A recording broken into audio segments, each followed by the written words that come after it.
26-vuotias skorpioni Lahdesta, Hämeestä, ja demarinuoriso on ollut vähän vähemmän aikaa puolueessa kohta 10 vuotta.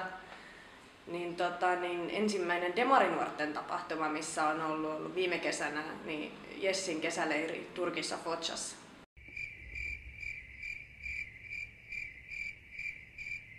Kauhean vaikea valinta, kun hyviä vaihtoehtoja olisi sadoittain, mutta ehkä tuohon toveri Dinjaihin kallistun kuitenkin, että Ailan kanssa ei varmasti olisi tylsää.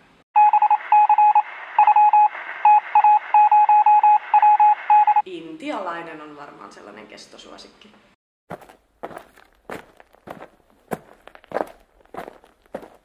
(38)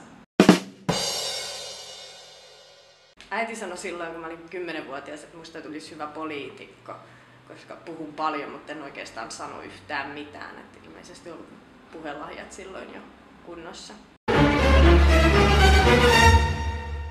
Mä haluan totta kai vaikuttaa demarinuorten politiikkaan ja linjauksiin ja toisaalta siihen, että miten sitä sitten toteutetaan.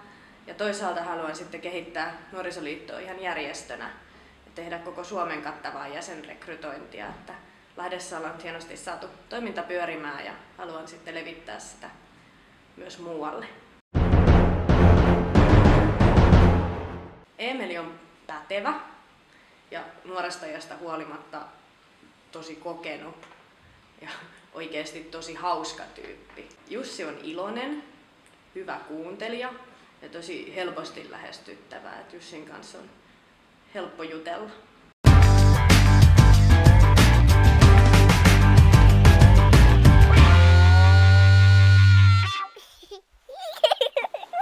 Kamera käy.